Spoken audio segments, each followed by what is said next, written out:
You're listening to the Intuitive Souls Podcast.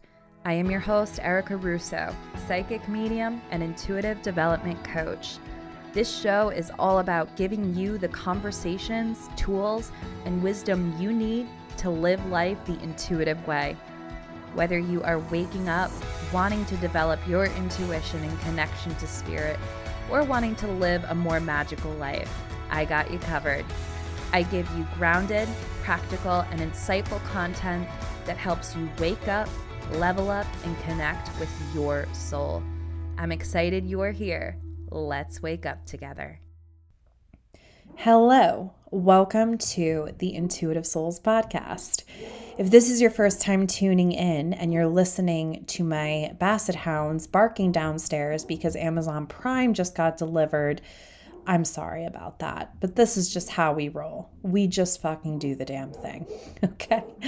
If you are an OG and you keep coming back and you keep learning, growing, listening to your intuition, living your life with intention, I love you.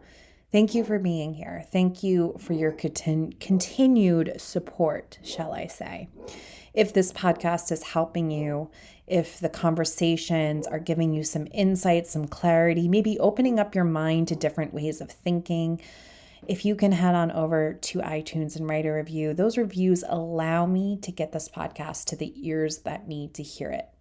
And I think we can all agree that now, more than ever, these conversations and this insight can really help a lot of people. Before you go ahead and submit your review, make sure you take a picture or a screenshot and you send it to me at Erica. Oh, wait, no, I'm sorry. Wrong email address. hello@ericarusso.co. No M. And I'm going to send you something, maybe subliminals, maybe a meditation. I don't know. If you have something that you would prefer, whether that's like a guided meditation or subliminals, let me know. And I'm going to send you something for free just as a thank you. Those reviews really allow me to get this podcast to the ears that need to hear it. I'm sorry. What's going on? I need to ground, guys. It is fucking freezing here in Connecticut and I haven't really spent that much time outside, and me being an open head and an open root chakra, grounding is pivotal for me. So I think I just need to have to go and hug a tree or something along those lines after this, just to like ground my energy because I don't like the winter. I don't like it at all. But anyway, with that being said, let's have a little chit chat because there are some amazing things coming up in the next couple of months. The first one being the release of my first book. So excited. That is going to be coming in February. Next week, I will be giving you the details. I haven't exclusively shared the title or the release date, so be sure to tune in to next week's episode to get that information. And there is going to be an epic sale the first 2 days that it is live, so be sure to mark your calendars or just like come hang out with me next week and I'll let you know all the good shit, okay? So with that being said, I hope everyone is having an enjoyable 2022. I hope you guys are claiming it to be yours. I am so excited for this year. It's going to be incredible. Ooh, I can feel it in the energy. I really can. But with that being said, in this week's episode, I get to connect with my dear client, Danielle, and we coach her through, what she needs to be coached on. It's a really, really incredible connection, and we really go deep into the power of having faith as well as hope, and just really knowing that faith is something that I truly believe is something that's underutilized. And I know that it's hard sometimes. I do. I know that human life is really hard, and I'm human too, and I question my faith at times, but at the end of the day, doing what I do and having the opportunity to co-create with spirit at the level that I do, I can tell you without a shadow of a doubt that we are always guided. We are always protected. We are always on the right path. And we are always going to be okay. So, with that being said, I hope you guys enjoy this week's episode and come back next week for the reveal of the title as well as the official launch date of my new book. I'll see you guys soon. Okay, guys, I am so thrilled to be having this conversation today. I am here with my dear client, Danielle, who is so intuitive and such a good medium. And she's also human. And I'm so beyond proud of her for showing up today because she has one hell of a story. And I think that whatever comes about in this session today is really going to help someone who's listening. All right. So, Danielle, thank you so much for being here. You're welcome. Thank you for having me. So, we spoke briefly before we started recording, and we decided that we really wanted to leave this open-ended. We didn't want to kind of focus in on a particular subject, but we want our intuitions to guide us into where this conversation has to go. So what I'm going to do is I'm going to assist you in a nice grounding meditation, and let's see what your intuition is calling you to touch on today with me. Okay, so I want you to just go ahead and close your eyes and just start taking big, deeper breaths in. Just becoming present of the oxygen flowing in and out of you at this time.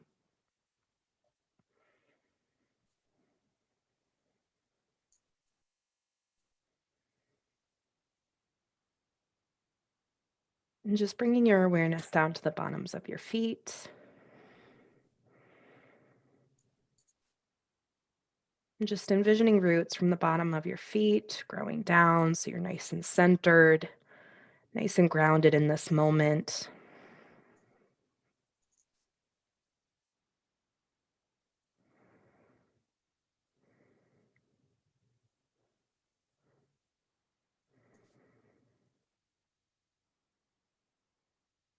And I wish I had another clairvoyant here because you have a huge, huge spirit guide to the right of you right now. It is like iridescent. It's absolutely incredible to see. Never really seen anything like this before. But let's go ahead. And I want you to start bringing your energy and your intention to your heart space.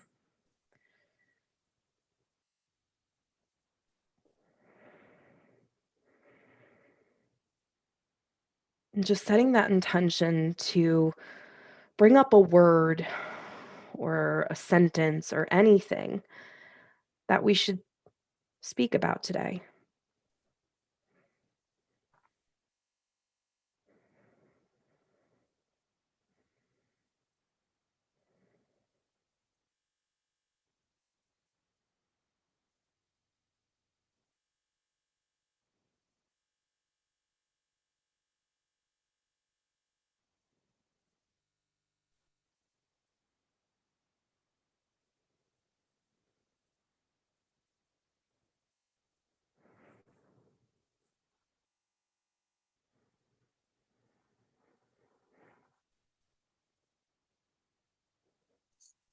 I'm going to talk about soul contracts and breaking the cycle. Okay. That's a topic. So tell me, I first want to know what you believe soul contracts are. I think over time, since my gifts have started to flourish, soul contracts, the word soul contracts has changed, right? Like when I was younger, soul contracts to me meant that we're all somewhat connected, and people are put into your lives because you have lessons to learn from them. Well, as I go through this process and start getting better at my gifts, I realized that nobody was put in your life for no reason. and they're there and you're there for them to learn lessons from. And obviously our soul has some healing to do. But with that also comes the not fun stuff, right? You have like your mom who you may get along with great, and then you have your dad who you don't get along with. I think that soul contracts are both good and bad to teach you lessons, and it's the soul learning their lessons with other people involved in your life. I think so too. I think that a lot of people, but I also believe when it comes to soul contracts, anything with the word contract in it, right? We feel like it's like a moral obligation or a soul obligation to have this connection with this person. Yep. Right. And that, this is the problem with twin flames and everything like that, because someone, just because someone is your twin flame doesn't necessarily mean that it's going to be a romantic relationship. It doesn't necessarily mean that you have to continue to keep on going back to this person if it is a volatile, toxic relationship. That's the biggest thing, is that when it comes to soul contracts, and you already answered your own question, I don't believe that it's all good.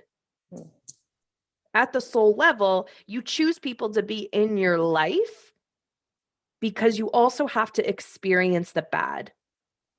There's so much more to soul contracts than people give it credit for. There's karma. There's many different types of karma that come involved. There's also, we have to understand that when we do reincarnate, when we do come back down and we decide to have these people in this particular life, we also have choice. We have free will. And someone can learn forgiveness, someone can learn self-love in many different ways. You know what I mean? Absolutely. We also have to understand that the people that might be the tricky relationships, the ones that bring the most anger, fear, negative emotions, they ultimately have choice. They have free will. They don't have to demean you in order for you to learn self-love. Completely 100% agree. They can be there and support you on your journey and nourish you and encourage you to love yourself. So when it comes down to it, yeah, there is soul contracts without a doubt, but we can't give that so much credit. We have to understand that they choose to be the personality and hold the characteristics that they have. And sometimes that's on them. And sometimes they make really bad decisions. For me, I think a lot of it, I have my own journey into self-love, and I was fortunate enough where my husband was just so supportive. He never treated me unkindly. He never demeaned me. He never made me feel less than, but he has been a pivotal part in my self-love journey just because he's always been so supportive of me, just because he's always given me the opportunities to learn to love myself, to give me the space I needed to grow and to, spread my wings. So when we think about soul contracts in that aspect, yeah, you can have contracts with a lot of souls, but let's leave it at that. And let's look at it and being like, well, I don't like the choices you made with this contract that we have. Yep. Peace out. Right. Some of those, a lot of that is self-reflection too, though, right? Like I really feel like the soul contract that I'm specifically talking about, it's growing, right? It's all in your personal growth, and who I was then is certainly not who I am now because of that. So through the heartache and through the trials and tribulations, it's made me the person I am. But at some point, you've got to go. You've got to find that fire within yourself. You've got to find that love within yourself and realize that when there is a contract that's not working for you in your best and highest good, you gotta go. You gotta cut the cord. You've gotta break the cycle. See, you said something that stood out to me, and you said that it's continuously growing. This contract is growing. I don't think it's growing. I think you're growing out of it. Maybe that's why it's so uncomfortable. Yeah.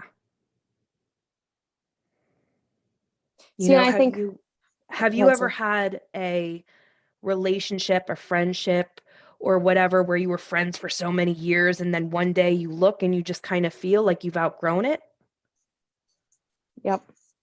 It's just not as comfortable as it once was. Because you've grown as a person. That makes complete sense. Yeah. Yeah, because I can also look back and see that, like I said before, I'm not the person that I was. And I think that's age, and I think that's other, things that have happened throughout the time of my life. But I can say that there's a lot of reasons why I'm not the person I am now because of that situation or that contract. I don't want to stay stagnant. My soul doesn't want to stay where it was 15 years ago, right? You want to grow, you want to get better, you want to change, but you have to self-love first. You have to find that within you first, because otherwise you get stuck. Yeah. Do you feel like you're stagnant? I don't now. No. So this whole contract happened between the ages of 14 to 24 for me. And I mean, that was the prime, your prime of growing up, right? You're learning who you are. You're learning what you want, what you like, what you don't like. So a lot of my beliefs were based around this interaction. And I don't feel by any means that right now I'm the person that I was then, and I'm not stagnant, right? For 10 years, I thought things would change and things would get better, and maybe it wouldn't be so volatile. And it got to a point where I was like, you know what? I either need to figure out how to deal with this, because I'm going to end up having to check myself in, or I need to get the hell out. And the next thing I knew, I was packing the car. So right now, I don't feel like I'm stagnant at all. A lot of things have changed. A lot of doors have opened for me. Do I still deal with the same person? Absolutely. Do I still deal with some of what we'd consider quote unquote contractual obligations? Yes, because there's children involved. But as far as me being stagnant, no, I don't feel stagnant anymore in that container of a contract. If you were to look at yourself, at rock bottom, where you were in this relationship, and excuse me, guys, I'm getting over a cold. Right now, Danielle in the present, if you were to take a look at that version of yourself where you were at absolutely rock bottom, what were the present things going on in her head? How did she feel? It was strictly fight or flight. I mean, I had no self-worth. I couldn't get skinny enough to make him happy. I didn't know what was up and what was down, because I didn't know. It's the whole walking on eggshells, right? So in my head, I was like, well, I thought I did this right, but I didn't do this right. So I was a mess. I really didn't know who I was, what I was meant to do as far as a person, or how I could do it right. Rock bottom for me was not pretty. I mean, I sold my soul. That's the best way I can describe it, is I sold my soul to try to make someone else happy.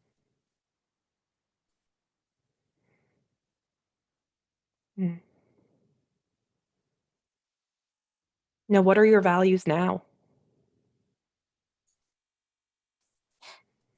I struggle with this a lot, because I'm still learning, right? Like I feel like I'm night and day different. Now my values are myself. And I don't mean that in a selfish way by any means, but you have, like I said before, you have to love yourself first. You cannot pour from an empty cup. You cannot show up for your family, your kids, your husband, your partner.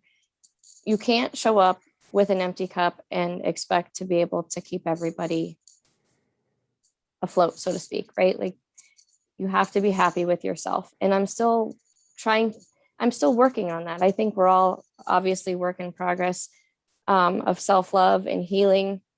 But right now, my values are ensuring that my kids see right from wrong, ensuring that they know what a relationship should and shouldn't look like. And, nothing's perfect, right? But I can tell you it's a hell of a lot better than it was.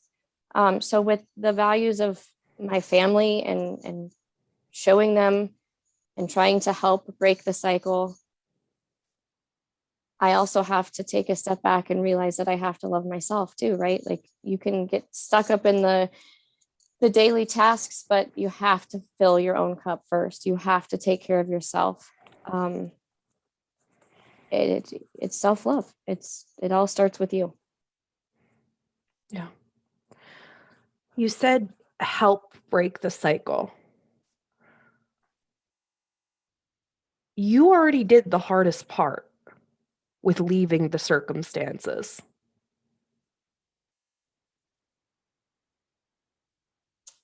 Yeah, I did. But that's really where my journey begins with the kids. Yeah. Because this is a generational soul contract. This is a generational, I want to say, shit show. It's generational. And, I did leave. And I think that's where that's the hardest part that I'm facing now is I got myself out. It wasn't easy. And I can't tell you how many times it was that push-pull dynamic of, you get in an argument, oh, we'll work it out, things will get better, you go back. It was the typical domestic violence relationship. It was a push-pull dynamic. You would think it would get better. 10 years. I waited 10 years for things to change. I got myself out finally, but my kids. And that's really where I'm at right now is trying to, at their ages, advocate for them to them. And what I mean by that is be there for them, show them right from wrong, teach them to be cognizant of what's happening around them and use that to determine if that's how they want to turn out or not. I did the easy part for myself. Their stuff it's still going. And I didn't leave thinking that I would have to leave my kids behind in a home like that, in a situation like that. I thought that the picture in my head looked a lot different than what it does. And it's 50-50 custody. And all I can do is continue to try to, it's not even coaching. It's just trying to show them. And like I said, have them be cognizant of what's happening around them. And is that really how they want to be? Is that the human that they want to grow up to be? I can tell you right now, your kids are more intuitive than we give our kids are more intuitive than we give themselves credit for. That song by, I think it's Rodney Atkins. It's like going in my head right now. It's Watching You. It's such a cute song, but it basically goes, I've been watching you, where they just watch. They're observers. They watch your behaviors. They watch your choices. It's leading by example. Now, unfortunately, we can't control the other 50% of the time. But what you can do is you can be the best version of yourself. That's it. Is there going to be worry when they're at their father's house? Absolutely. But you have to have faith enough in yourself that you're showing them a brighter example. And I do. I And feel you like do. if there's one thing that I excel at, and it's not like a, it's not like that's that my only, when you say values, what do you value? This is one of those items where I feel like I, I eat, breathe, sleep my kids. Like when they're with me, that's what we do, is it's them. Um, and you can only have that good influence for 50% of the time. But I always hear in my head, it only takes one good parent for a kid to turn out okay. And I just hold on to hope. I hold on to that. Like every time something comes up, it's like on repeat in my head. And I think that's part of my guides too. It only takes one parent for a child to turn out okay. And Yeah. it's freaking hard. It is so hard to watch your kids struggle and see it's almost like the blood rush out of their face when they don't want to go, or when they're dealing with something. And it doesn't mean just with this relationship, it's school, I mean, Erica, you have kids of your own, that when you see your kids struggle, that's the hardest part of being a parent, is standing back and watching, because it's best for them to continue to push forward. And as a parent, you do your best to try to be that example, and hold on to hope that it takes one parent for a kid to turn out a good human being. You keep on saying hope. I want you to change that word to faith. Okay.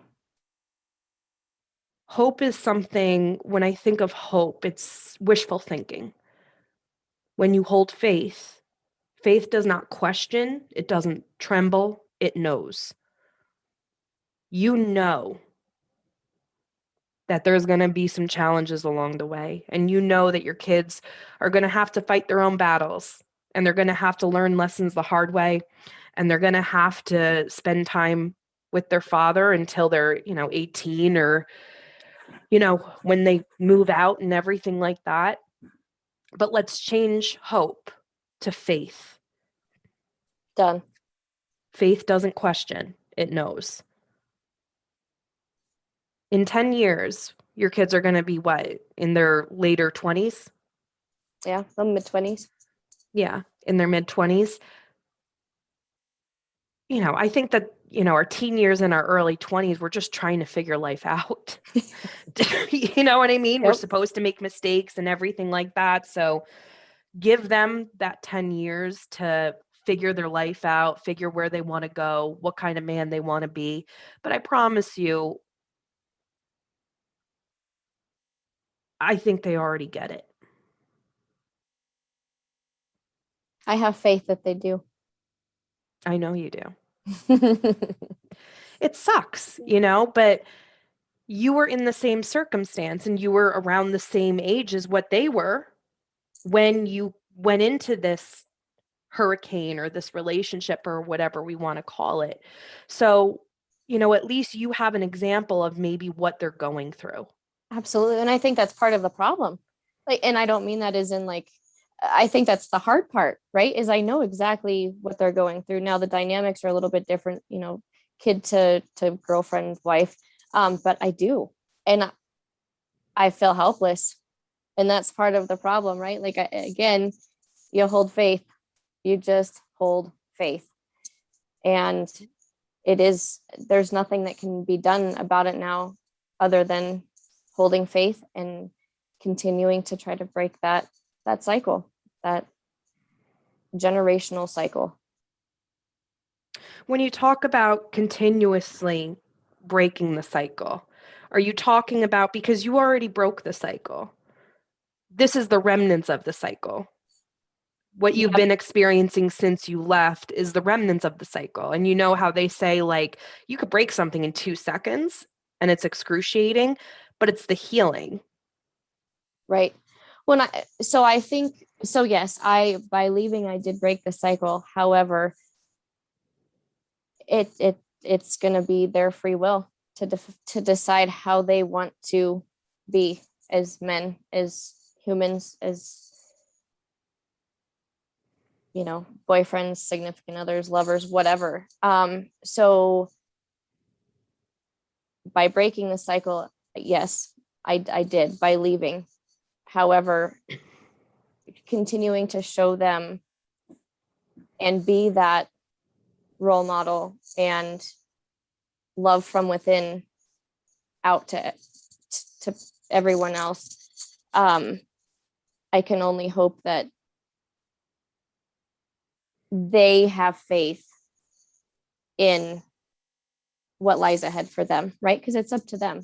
I have faith that they'll prosper and that they'll choose differently. It's all on them, right? That's their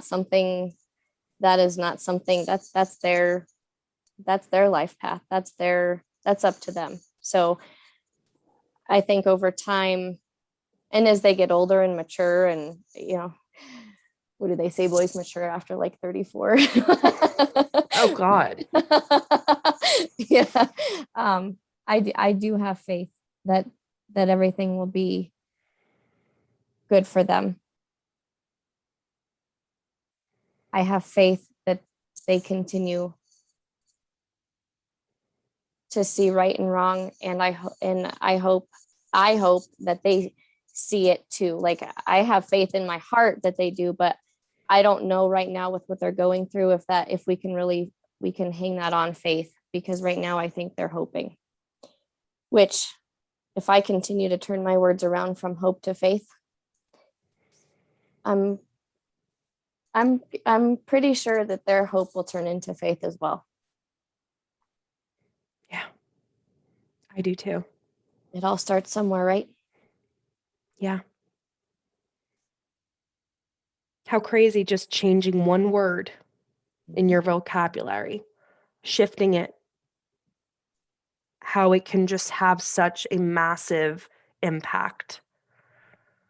It's a stronger word, I was just going to say, even when you say it, even like if you say hope out loud, there's this almost like pull down. Like, I can feel my soul just kind of pull down. But if I say faith, it's uplifting.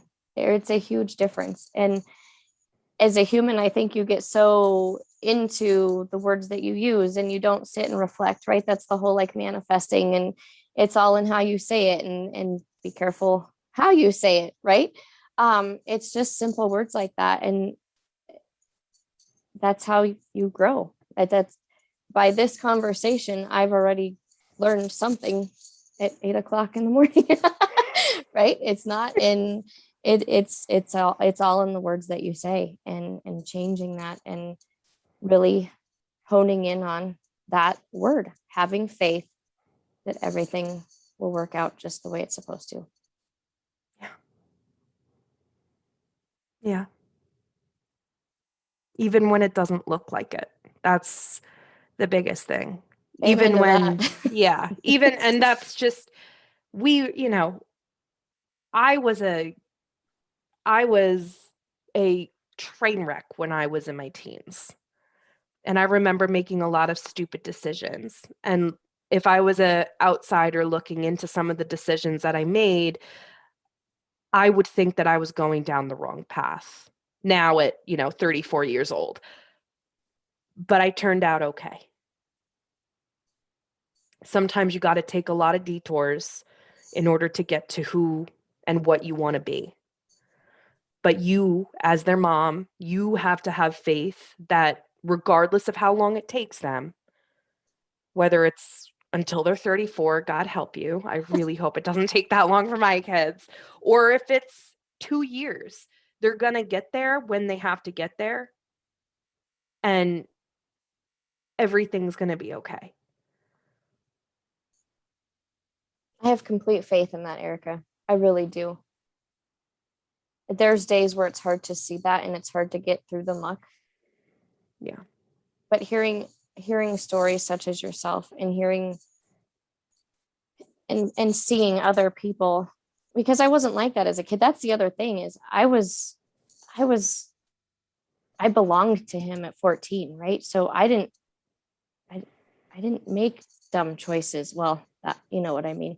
I didn't make dumb choice. I didn't have detours. My path was paved already I made that path, but it was paved for me, right? So when things happen, I'm like, oh my God, is that normal? Like, should a 16-year-old be doing it? Because I don't know. I don't know what a quote unquote normal 16-year-old does, if that's supposed to be a detour, right? So hearing you say and talk about your story gives me complete faith that everything will be okay. I hear the Bob Marley song, every little thing's going to be okay. Yeah.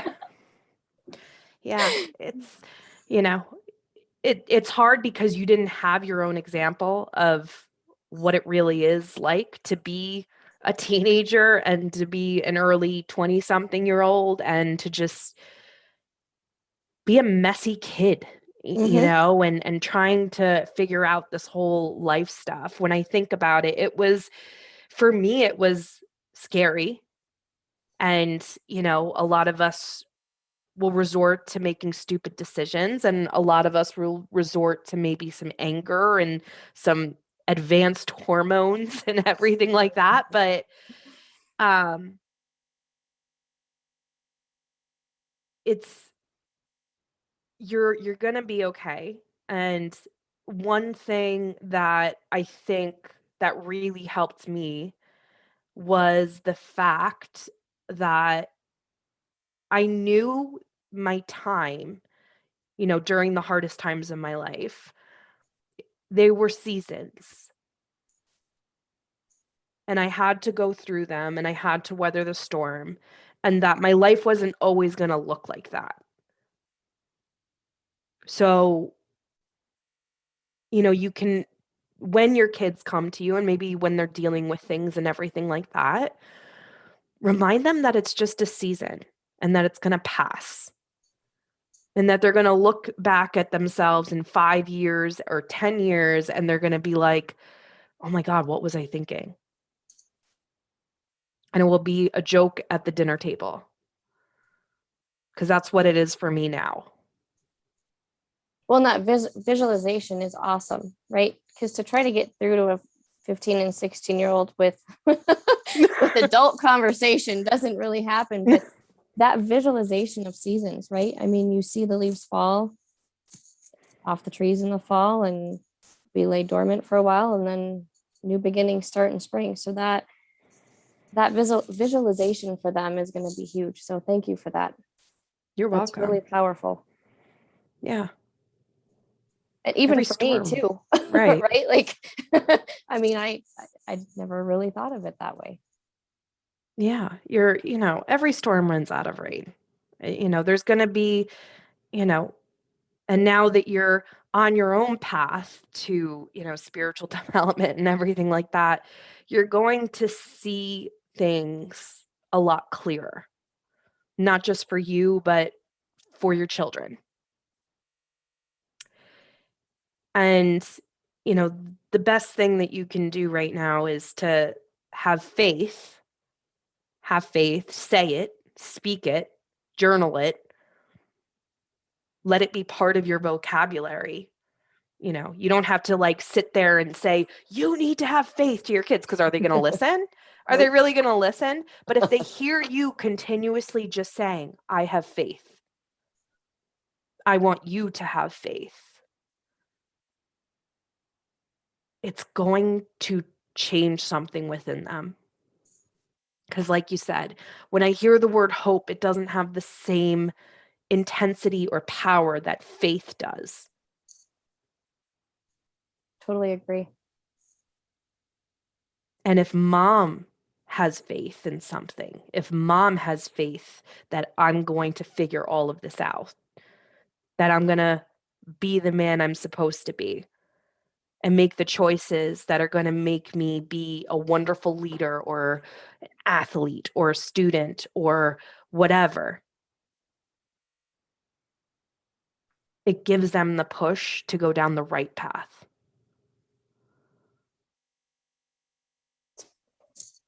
Beautifully said. I think I'm going to get a faith tattoo, actually. Right on my forehead. So I think that would be great. It'll go hand in hand with mediumship too. Right? Really, that's what it is. It's literally it's holding on to faith every time that you, right. And it's so easy. It is easy to lose. It really is. So having a reminder, and I'm not really talking about a tattoo, but journaling it and making it a daily word is going to give it far more power, and it's going to stick. I mean, look how hope stuck, right? I continually say hope until you brought it up. So you make faith stick. You do. Again, it doesn't need to be a tattoo, but when you decide that that's going to be an integral part of your life, not just for your children, but for your own mediumship, because really, you know, we've both, I believe, have dealt with imposter syndrome and fear when it came to mediumship and offering mediumship readings and everything like that. And, you know, at the end of the day, every time I look back at every single mediumship reading that I did, spirit always showed up. It might not have been, you know, the evidence that I wanted, or the connection wasn't strong enough, but it always gave me evidence, and they always showed up. Yep. Right? Yep. Make it be about faith. Done. I'm in 100%. Awesome. But yeah. I'm so glad that this helped, because it definitely, how crazy how it flowed from like soul contracts to faith.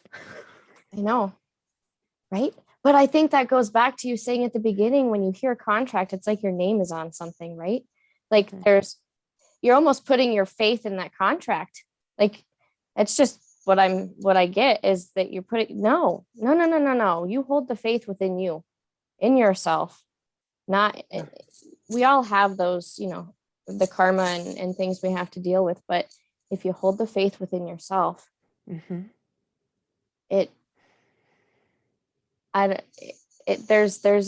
you hold that faith within yourself, the contract doesn't have as much clout. I think that we get very, especially with like entrepreneurship, you know, you have these contracts, right? With independent contractors, you have these contracts with, you know, the mortgages and everything like that. And we put a lot of our energy into that.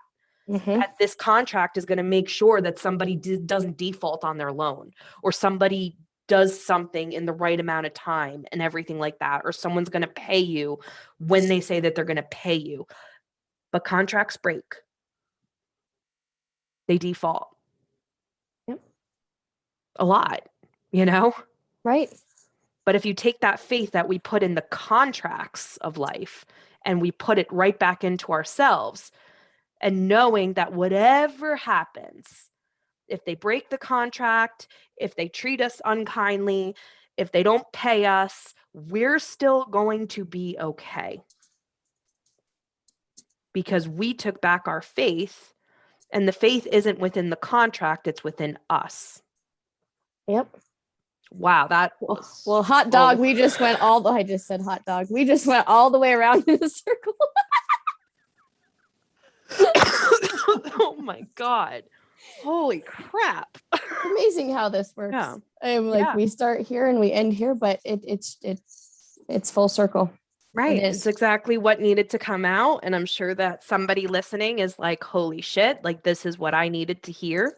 Because that's usually how it works, to be completely honest. Someone is just vulnerable enough to open up a conversation and things just flow. And I'm sure, without a shadow of a doubt, that somebody is sitting there being like, I needed to hear this. So yeah, I think it's about bringing faith into your life. Like you said, even journaling every day and being like, I have faith that this is going to happen. I have full faith in myself and in my intuition. I have full faith in my guides. I have full faith that however crazy my kids get me, they're going to be the people that I want them, or not want, but they're destined to be. Right. That's exactly it. And thank you so much for helping me see the difference in just two little words.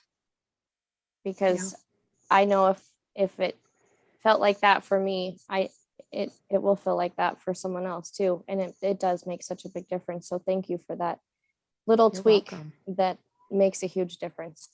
You are so welcome. Thank you for coming on. Absolutely.